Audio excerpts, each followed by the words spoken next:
mesmo estando eu sob a forte impressão causada pela figura horrenda daquela mulher, as palavras do irmão Paulo, chefe do serviço de vigilância, me deixaram escandalizado. Abandonar a infeliz mendiga à própria sorte? Não seria isso faltar aos deveres cristãos? Notei que Narcisa, com toda a sua vivência e todas as suas defesas, também parecia abalada agora. Mas, irmão Paulo, não há um meio de acolhermos essa miserável criatura nas câmaras? Se eu permitir uma coisa dessas, estarei traindo a minha função de vigilante, irmã. Como é? Vocês são mesmo anjos ou quem? Até quando eu vou esperar a sua decisão? Narcisa, notou alguma coisa além dos pontos negros em volta dela? Não, só vejo os pontos negros. Conte as manchas pretas. Veja a quantidade delas.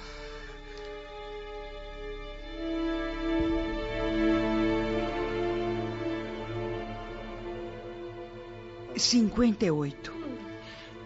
Pois cada um desses pontos negros representa uma criança assassinada ao nascer. Foram 58 ao todo. Vejo em cada uma dessas manchas a imagem mental de uma criancinha morta de uma forma diferente. Umas brutalmente golpeadas, outras asfixiadas. Deus de misericórdia, quanta maldade! Para aliviar consciências alheias, cometeu crimes hediondos, explorando a infelicidade de mocinhas inexperientes. A situação dela é pior que a dos suicidas e homicidas, que muitas vezes até apresentam alguma atenuante para seus atos.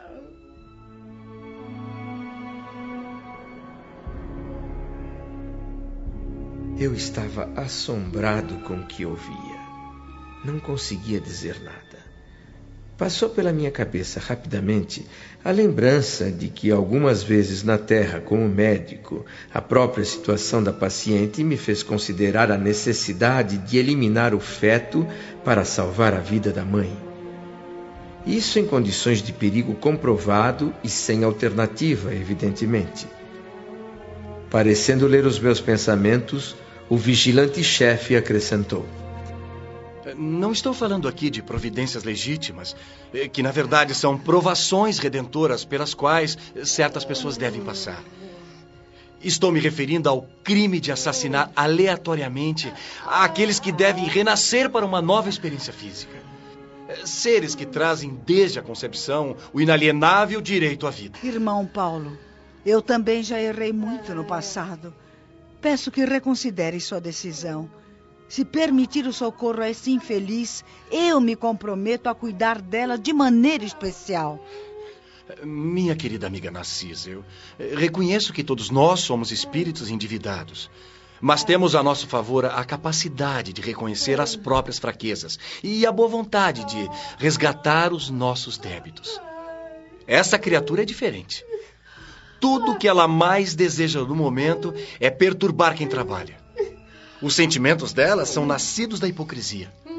Essa mulher tem uma poderosa força destrutiva. Querem uma prova? Venham. Vamos chegar mais perto dela. Prestem atenção. Oh, podem se aproximar, santas criaturas! Eu não sou nenhum monstro! Não tenho medo, não! Ai! O que deseja de nós, ai, irmã? Socorro! Socorro! Socorro! Eu preciso de ajuda! Irmãos benfeitores! Não me abandonem! Ai! Minha amiga, procure compreender. É preciso saber aceitar o sofrimento. Ele jamais é gratuito. Quantas vezes você cortou a vida de criancinhas indefesas e espíritos reencarnados com a permissão de Deus? Quem disse que eu cometi essa infâmia? Minha consciência está tranquila, seu canalha! Eu gastei toda a minha vida ajudando mães a dar à luz na terra! Eu fui caridosa, boa e pura! Não é o que se vê na fotografia viva dos seus pensamentos e atos, minha irmã. Creio que ainda não descobriu o que significa remorso. Quando abrir sua alma às bênçãos de Deus, reconhecendo suas próprias necessidades, Então pode voltar aqui. Demônio! Feiticeiro! Seguidor de Satã! Aqui eu não voltarei jamais. Eu vou continuar esperando até que apareça o céu que me prometeram. E vou encontrar. Vou encontrar seu crápula! Falso! Hipócrita! Faça o favor de se retirar. Não temos aqui o céu que procura. Somos servidores de boa vontade. Isto é uma casa de trabalho. Aqui os enfermos reconhecem os seus males e tentam curar-se. Não lhe pedi remédio nem serviço. Canalha! Eu pratiquei boas obras. Eu exijo o paraíso que fez por merecer. Furiosa, lançando raios de ódio pelos olhos vermelhos esbugalhados, a criatura pareceu se modificar repentinamente. Perdeu o aspecto encurvado e trôpego de enferma andarilha e, ainda praguejando, foi se afastando com o corpo ereto a passos firmes, absolutamente senhora de si. Fiquei pasmo com a transformação. Ali estava uma prova física de sua falsidade. Observar o vampiro? Exibe claramente a condição de criminosa e se declara inocente. É profundamente má e diz que é boa e pura. Sofre desesperadamente e afirma que é tranquila. Criou o inferno para si mesma e garante que está procurando o céu. Tomar cuidado com as boas ou más aparências é indispensável, meus amigos. Sem dúvida, essa infeliz um dia será socorrida pela bondade divina. Mas exatamente por princípio de caridade, na posição em que me encontro, não poderia abrir nossas portas a ela.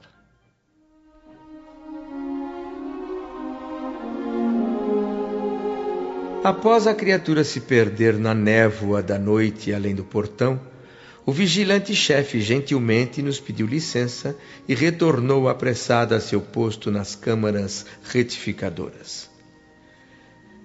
Narcisa e eu decidimos voltar a passos mais lentos, levando mais tempo na travessia do parque banhado de luz. A paisagem ao luar podia ser definida como fascinante. Notei imensa quantidade de árvores muito verdes e acolhedoras enfileiradas ao longo do caminho.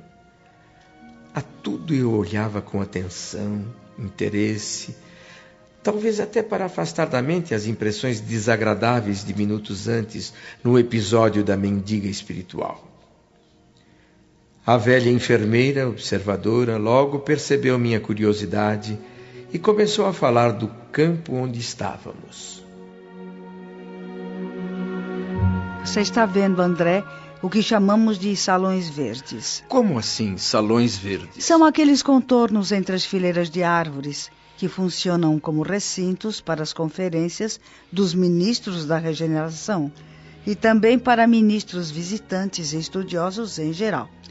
Um dos salões verdes está sempre reservado para as palestras do governador quando ele se digna de vir até nós. Mas que finalidade têm essas palestras, Narcisa? Basicamente, educação. Pensei que este campo extenso servisse apenas como um espaço de ligação com as zonas inferiores, apesar de ter observado alguma vegetação frutífera. Sim, por aqui passam alguns caminhos para o umbral, mas também cultivamos vegetais para a fabricação de sucos alimentícios. Ah, é? E a ministra veneranda resolveu aproveitar ainda o parque para pôr em prática os excelentes processos educativos que ela mesma criou. De tempos em tempos, André, todas essas árvores se enchem de flores e ficam parecidas com pequenas torres coloridas de um palácio que tem por teto o firmamento, a luz do sol ou das estrelas, conforme seja dia ou noite. Palácios da natureza? Quem na Terra poderia imaginar uma coisa assim? A colônia de nosso lar, em peso, aplaudiu este projeto. Mas os palácios da natureza, na verdade, são uma ideia antiga da ministra veneranda. A campanha para a estruturação deles começou há precisamente 40 anos. Na época, era chamada Campanha do Salão Natural. E tinha o apoio de todos os nossos ministérios, que pediam cooperação geral de todos os habitantes. Para que você tenha uma ideia do sucesso do empreendimento, o Ministério da União Divina solicitou à veneranda que organizasse recintos desse tipo também no Bosque das Águas e nas escolas em geral. Nos parques de educação do esclarecimento foi instalado um verdadeiro castelo, todo feito de vegetação, em forma de estrela. Dentro desse castelo funcionam 5 imensas classes de aprendizado, com 5 instrutores diferentes. No centro, há um grande aparelho que projeta imagens, como o cinema lá na Terra, capaz de realizar 5 projeções diferentes ao mesmo tempo. Nossa cidade transitória foi bastante melhorada com essas iniciativas. Foram unidos num único esforço o serviço proveitoso, a utilidade prática e a beleza espiritual. E o mobiliário dos salões verdes tem semelhança com o que se usa na Terra? É muito diferente. A mobília foi inspirada pela ministra nos quadros evangélicos do tempo em que o Cristo passou pelo mundo. E ela usou então recursos da própria natureza, lembrando as preleções do Mestre, quase sempre ao ar livre, como nas divinas excursões ao Tiberíades. Assim surgiu a ideia do mobiliário natural, esculpindo-se bancos e poltronas na própria substância do solo, forrados de relva perfumada e macia. O resultado é de uma beleza indescritível, meu amigo. Eu não consigo nem mesmo imaginar. E a conservação exige cuidados permanentes, Narcisa? Sem dúvida. Mas o trabalho é compensado pelo bem que os salões naturais fazem aos nossos olhos. E são todos parecidos? Eu pergunto se há uma variação de, digamos, estilos no mobiliário. O salão destinado às palestras do governador é um dos mais belos do nosso ministério. Veneranda soube que ele tinha especial predileção por paisagens helênicas mais antigas e decorou o ambiente nesse estilo, com pequenos canais de água fresca, pontes delicadas, lagos, palanquins de arvoredo e belíssima vegetação variada. Cada mês do ano mostra cores diferentes, porque as flores vão se modificando em espécie de 30 em 30 dias. No mês de dezembro acontece o mais belo espetáculo, quando toda a natureza veste as suas mais lindas e variadas cores para comemorar o Natal de Jesus. Ao mesmo tempo, a colônia recebe os melhores pensamentos e as mais fortes promessas dos nossos irmãos encarnados na Terra. E, por sua vez, envia às esferas superiores poderosas afirmações de esperança e serviço, numa homenagem ao Mestre dos Mestres. Por tudo isso, esse salão, particularmente, deve ter um significado muito especial para todos os ministérios de nosso lar. Com certeza, André. Quase todos os domingos, o governador comparece para fazer sua palestra. E ali fica durante longas horas conferenciando com ministros, conversando com trabalhadores, fazendo sugestões valiosas, examinando nossas vizinhanças com o umbral, recebendo visitas, confortando enfermos convalescentes. E à noitinha, quando seus compromissos permitem, ouve música, assiste a números artísticos executados por jovens e crianças dos nossos educandários. Eu diria que esse palácio natural de uso do governador é uma espécie de atração turística da colônia. Todos os visitantes que vêm a nosso lar não saem daqui sem conhecê-lo. Acomoda confortavelmente mais de 30 mil pessoas. 30 mil? Mas é uma obra gigantesca. A colônia de nosso lar deve ter verdadeira adoração pela ministra veneranda. Toda a nossa gratidão é pouca para retribuir a dedicação dessa abnegada serva de nosso Senhor.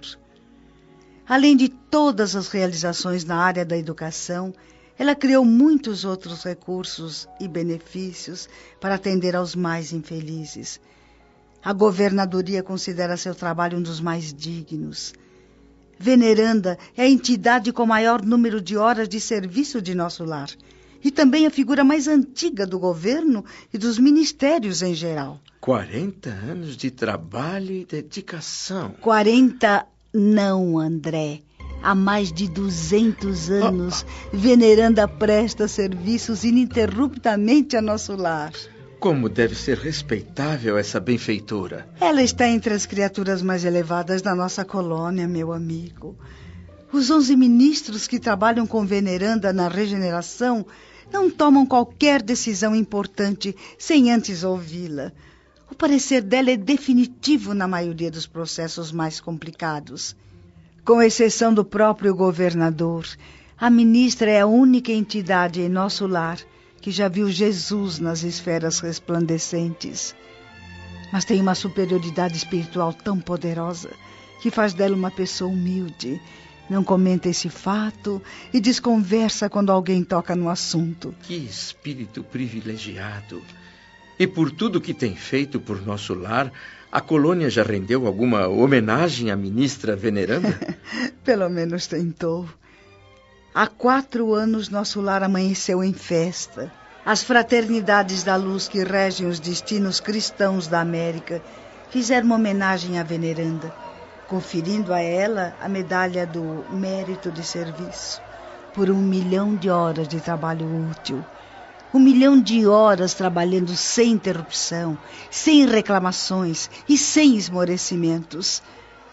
Na Praça Maior, uma grande multidão aguardava com alegria o momento solene, com a presença de toda a governadoria e de todos os ministérios. A comissão encarregada fez a entrega da medalha à ministra sob os aplausos gerais.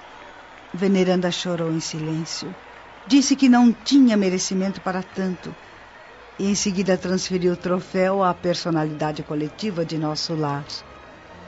O governador protestou, mas inutilmente.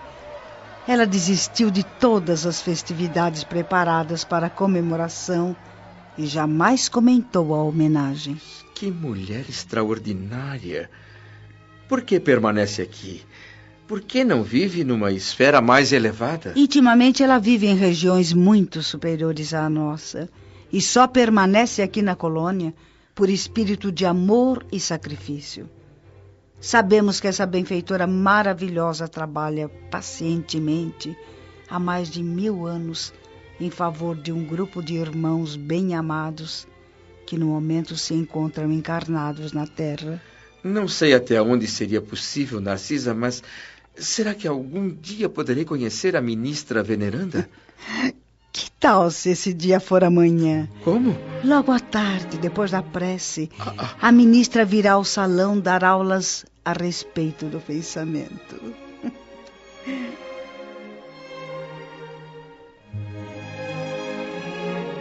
Mais uma vez, a expectativa diante do desconhecido punha em descompasso meu coração e enchia de dúvidas a minha mente. Como seria estar frente a frente com um espírito de tal magnitude? Conseguiria eu me expressar, dizer alguma coisa? Ou será que a comoção me deixaria mudo e paralisado? Pensando bem, a sucessão de episódios bons e ruins que desfilavam alternadamente diante dos meus olhos devia ser considerada uma série de lições de vida. Fazia parte da minha reeducação espiritual e devia, com certeza, ser encarada com naturalidade. Partindo desse princípio, fiz um esforço para domar a ansiedade e concentrei as ideias no serviço do momento. Estávamos agora outra vez atendendo aos enfermos da regeneração. Por volta da meia-noite, Narcisa permitiu que eu fosse novamente ao grande portão das câmaras. Lá, eu devia aguardar a chegada dos samaritanos, que não iriam demorar, e tomar algumas providências. Feliz, emocionado e grato pela missão que me fazia retornar ao parque de árvores acolhedoras, deixei o interior do edifício e andei pela relva macia e perfumada. A atmosfera silenciosa da noite sob a luz da lua me envolvia em sensações de repouso e bem-estar. A brisa leve agitava suavemente a folhagem das árvores e era uma bênção para o caminhante. Aproveitei o fato de estar só para examinar com mais atenção a paisagem. Troncos frondosos recordavam o velho carvalho da terra. Outros pareciam pinheiros. Mais adiante, folhas que lembravam acácias, além de outras formas diversificadas de vegetação que inevitavelmente acabaram por levar o meu pensamento de volta ao passado no planeta. Que teria acontecido a Zélia e aos meus filhinhos, ela agora uma viúva e eles órfãos? Por que razão me prestavam em nosso lar tantos esclarecimentos a respeito da vida, mas omitiam qualquer notícia referente à minha antiga família? Até minha mãe aconselhou que eu silenciasse, não me deu nenhuma informação. Tudo indicava a necessidade de esquecer os problemas terrestres para que eu pudesse me renovar intimamente. Mas sempre que penetrava os recessos do meu próprio ser, encontrava a saudade viva dos meus queridos. Desejava ardentemente rever a esposa muito amada, receber de novo o beijo dos filhinhos.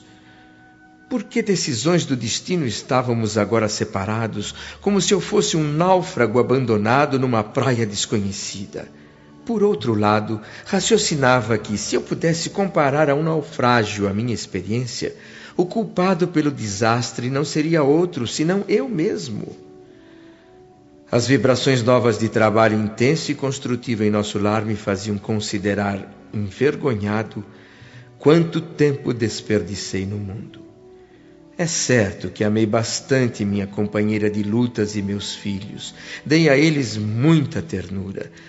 Só que, honestamente, reconheço nada ter criado de sólido no espírito da família. Verifiquei tarde demais esse descuido. Quem atravessa um campo sem semear trigo e proteger a fonte, não pode querer voltar para comer pão e matar a sede. Já próximo do grande portão das câmaras, lembrei o sofrimento, a incompreensão que enfrentei nas regiões inferiores, logo após desencarnar.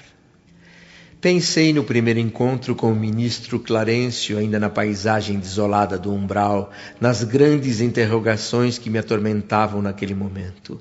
Afinal, onde estaria situado o lugar de sonhos? Na Terra mesmo ou naquela colônia espiritual? Tentei banir da mente essas questões conflitantes e prestar atenção ao vento calmo, na esperança de colher respostas em seu sussurro. Nada ouvi. Mas demorei um tempo na contemplação do quadro sereno entre a admiração e a prece. Depois, voltei à consciência do serviço e olhei por sobre a cancela o campo de cultura que se estendia até sumir no horizonte. O que eu vi então fez meu sangue gelar nas veias. 2 vultos enormes, de aparência assustadora, caminhando rapidamente na minha direção. Pareciam 2 homens, porém feitos de algum material estranho, meio luminoso. Dos pés e dos braços pendiam filamentos esquisitos e da cabeça uma espécie de fio muito longo. Identifiquei logo os 2 como fantasmas horríveis. Fiquei um tempo paralisado pelo medo, mas depois consegui forças para sair correndo de volta ao prédio. Cheguei com os cabelos em pé, completamente dominado pelo pavor. Ofegante, olhos arregalados, comecei a contar o acontecido a Narcisa. A velha enfermeira ouviu tudo e teve uma reação que eu jamais poderia esperar. Começou a rir.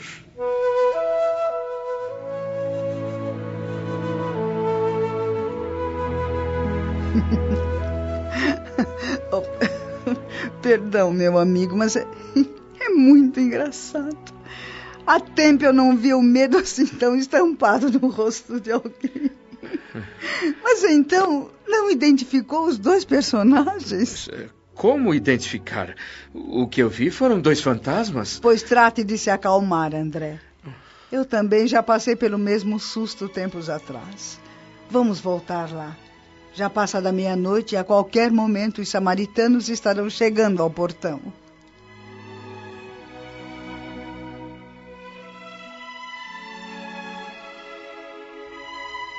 Veja, Narcisa, lá vão os 2. Agora estão se afastando de nosso lar. Estão envolvidos em claridade azul. Devem ser 2 mensageiros de grande elevação, encarnados na Terra. Talvez a tarefa deles por aqui não possa ser conhecida por nós. Mas como encarnados na Terra? Eles são feitos de uma substância estranha, têm a aparência de entidades espirituais? E realmente são espíritos, meu amigo. Poderosos espíritos que vivem atualmente encarnados no planeta, em alguma missão redentora. Como são nobres iniciados na sabedoria eterna, eles podem deixar temporariamente o corpo físico, transitando livremente em nossos planos. Esses filamentos e fios luminosos que você observou são características especiais para que eles possam se apresentar diferentes de nós. Os encarnados que conseguem realizar essas viagens às colônias do espaço são criaturas extraordinariamente espiritualizadas, em geral obscuras ou humildes na Terra. Oh, mas veja, lá vêm os samaritanos. Olhei e vi um ponto escuro no horizonte enluarado. Era a caravana dos samaritanos avançando em nossa direção, ainda um pouco distante e mal iluminada pela claridade muito suave do céu. Cheguei mais perto da cancela, tentando fixar os olhos no grupo e ao mesmo tempo me preparando para alguma surpresa. Mas não foi pelo olhar que recebi a surpresa. Foi pelos ouvidos.